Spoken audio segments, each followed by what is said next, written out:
Hey guys, welcome back to my channel. This week I'll show you how you can work out at home without a lot of equipment. Call me a killer, call me a thriller, call me the chiller, now call me the pillar, pillar. Like everyone else this year, I had to adapt to working out at home for a few months. Luckily, I was able to put together some old equipment and did all right. But I know a lot of you guys out there couldn't even buy weights. I also know a lot of people who don't have the space for all of the equipment and weights. That is why in this video, I'll show you how you can train at home effectively without a lot of equipment. But before we get any further, please do me a favor, scroll down and hit the subscribe and the little bell notification so you can see more videos like this. So going back to working out at home, there are a few things that you need to understand and watch out for because 99% of the home workouts that you see online are complete garbage. They promise you a lot and then they show you ineffective exercises that you can spend hours doing and not get a significant result. Why?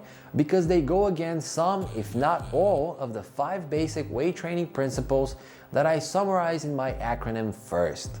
The number one thing that you need to understand about home workouts is that most focus on body weight exercises. And as I told you before, body weight exercises are very limited in their results. I mean, you can get a lot of endurance with body weight exercises, but you will be training your slow twitch muscle fibers as opposed to your fast twitch muscle fibers, meaning that you won't put on size and you really won't change your hormones. Having said that, I firmly believe that you shouldn't let the perfect be the enemy of the good. So if you're stuck at home and you can't go to the gym for whatever reason, then you should use the 5 basic weight training principles and get the most out of your workout. So what I decided to do is break up the home workout into 2 weeks, where this week I will tell you how to train your lower body at home, and next week I will tell you how you can train your upper body. As I told you in my video on workout splits, this is a great way of splitting your workout because it increases the frequency of training your muscles, yet it provides you with plenty of recovery. One final thing before I go to the exercises. In the beginning, I said without a lot of equipment because you will need some. After all, you have to find a way to increase the weight or the resistance. That is where I want to introduce the resistance bands. Resistance bands are the cheapest and easiest way to increase the effectiveness of your home workout. They don't take a lot of space and most of them are pretty reliable if you know how to use them properly. The 3 main types of resistance bands are the power resistance bands, also called the loop bands, the tube resistance bands, which often come with handles, and finally the most popular, or the mini bands. The mini bands are pretty much like the power resistance bands, but much smaller and wider. Each of these bands has a benefit as well as a drawback. I personally bought one of each because some are more comfortable for some exercises and others are more comfortable for other exercises. You could do the same thing or just buy one type and use that.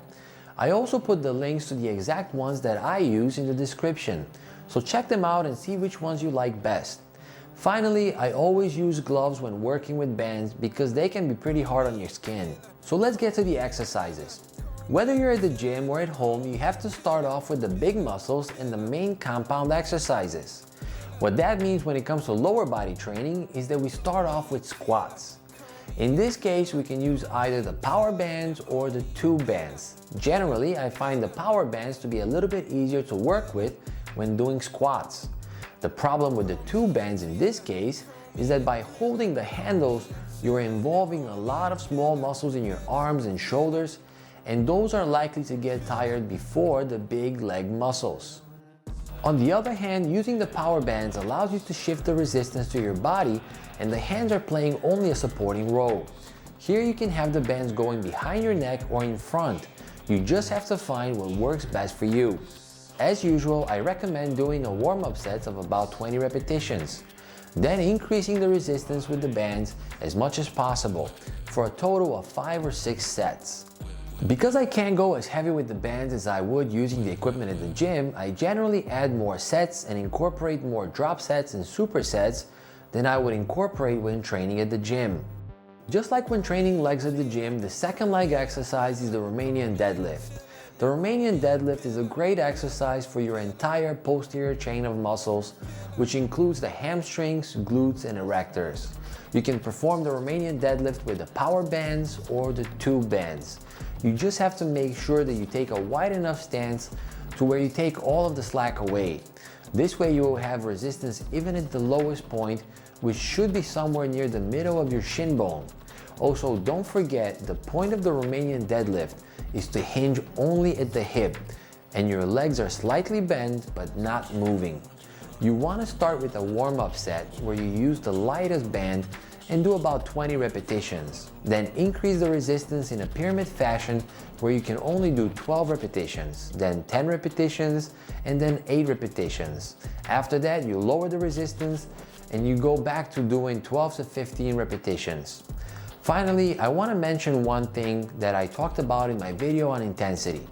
Using bands imitates your natural strength curve, meaning that the bands increase the resistance in the strongest point of the range of movement.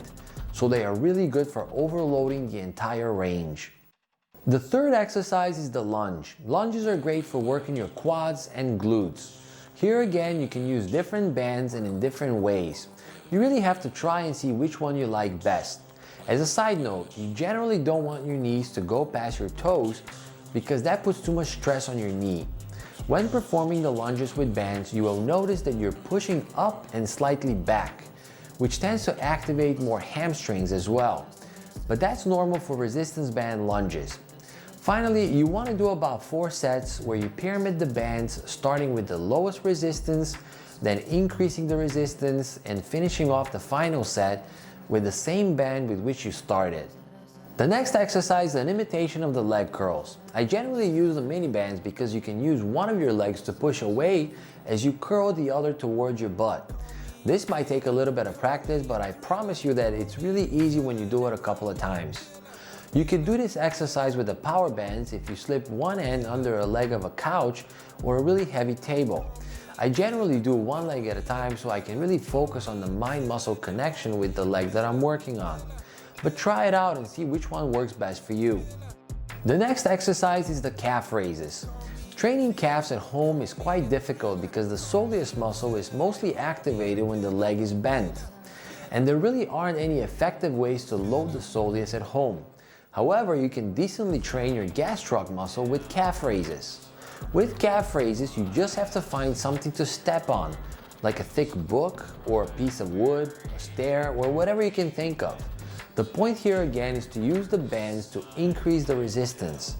You can also do this one leg at a time if you find something to hold on to for support.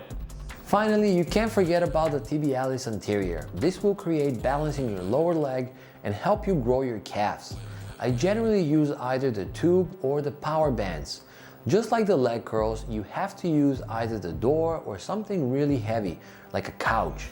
I do this exercise last because the tibialis anterior muscle is relatively small compared to the other leg muscles that we focused on. Alright guys, this is all for this week. Thank you for watching. To all of my subscribers, thank you for your support. To everyone who is not subscribed, please scroll down and hit the subscribe and the little bell notification so you can see more videos like this. See you next week.